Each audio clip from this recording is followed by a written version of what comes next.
Here is Lebanese Louie. We're making kibbeh, and he's tasting it. Can't beat raw lamb.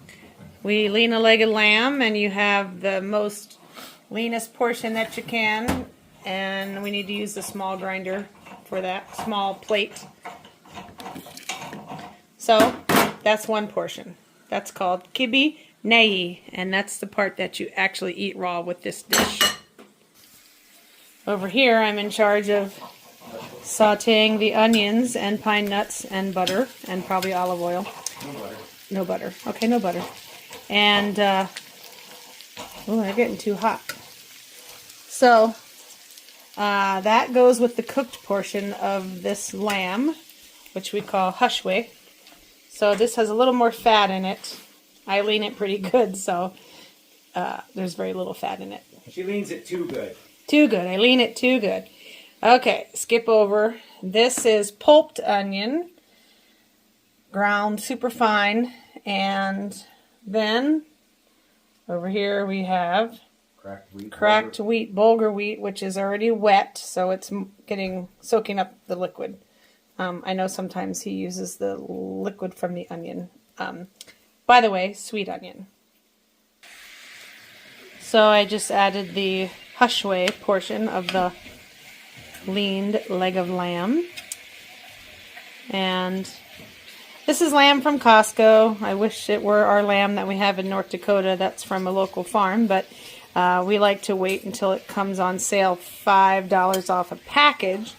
And then for the best bang for our buck, we look for the smallest packages, and we just buy I don't know, 3, 4, 5 legs of lamb at a time and just keep them in the freezer, and they last a long time.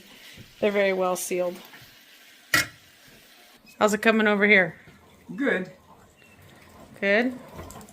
You could get me a big silver, big stainless mixing bowl. Mixing bowl? If you would, please.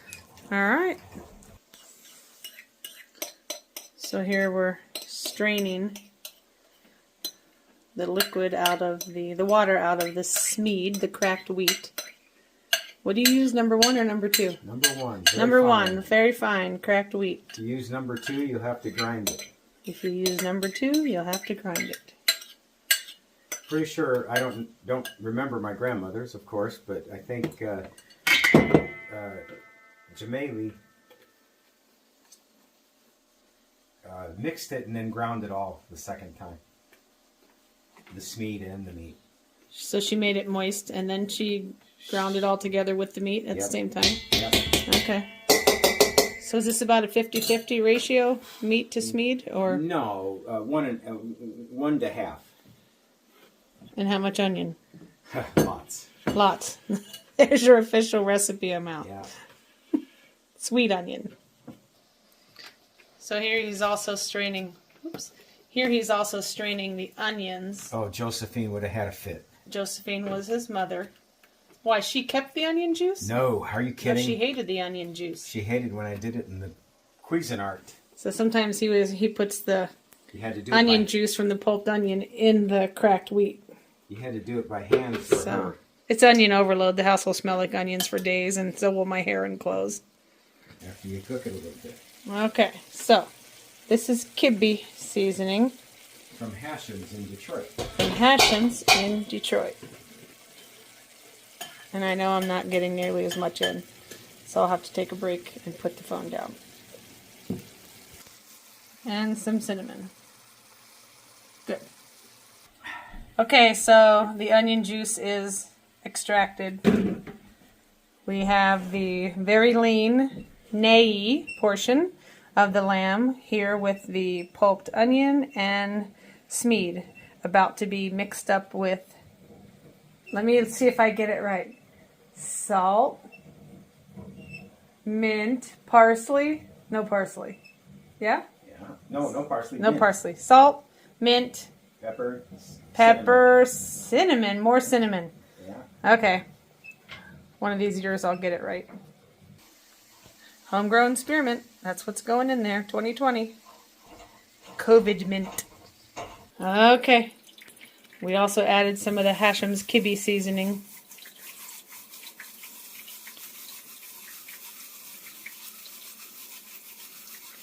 Here's the spearmint. Did you put salt on there? Yep. You got to have a lot of salt. Not too much, right? No, but you got to have a lot of salt. This is a salty dish. You got to have a lot of salt. But I didn't put a lot of salt because of you. Oh, thank you. Did you put the cinnamon on there yet? Not yet. Okay. I'm just going to put just a dash on this.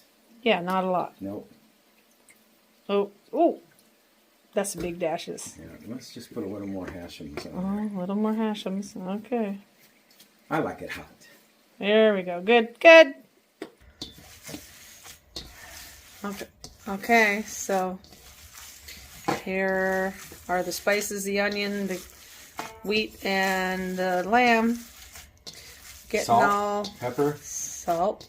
Hashem's Kibbeh seasoning from Detroit, Hashem's in Detroit, and cinnamon. A little bit of cinnamon and the spearmint. And lots of mint. Let's taste it.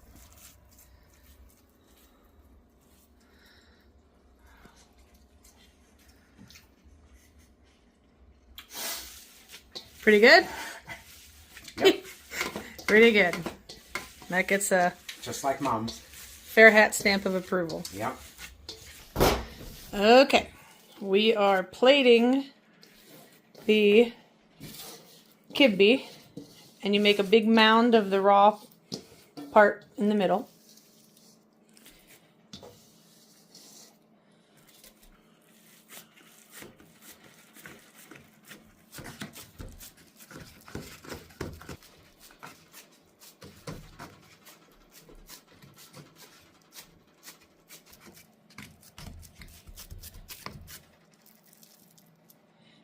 And they always put a cross on it. That's crooked.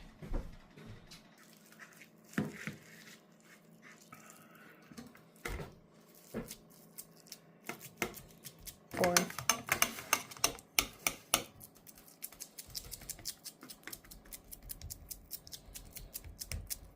So, a portion of the raw covered with a portion of the cooked. But not a lot of the cooked because we have to have enough left over for stuffing and making footballs out of the leftover raw. So we eat the raw the first day, and then you can't hold it over.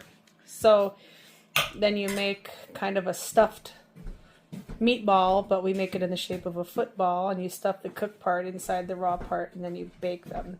And they're really great to eat on the boat. And you can freeze them. And you can freeze them, but they don't last long. Nope. Here are the kibbeh footballs. That's the raw portion on the outside with the cooked portion stuffed inside. Okay, Louie has his ready now. So this is how he deals with yogurt. This is a thick Greek yogurt, but any kind of yogurt he has, he only dips the spoon down the side and lets the whey always drain out. We feed the whey to the dog, but that makes a really nice thick yogurt when you don't keep mixing it all together. And then we put this on our dish and have it with some yogurt.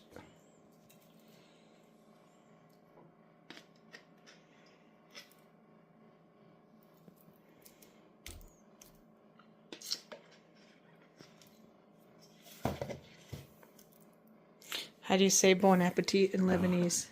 Fuddle. Fuddle? Fuddle. Okay. Now we eat and get sick. Fuddle. Good sick. Fuddle. Fuddle. Is it good? It's delicious. Is it delicious? It was fantastic. Good. Just like Mom's.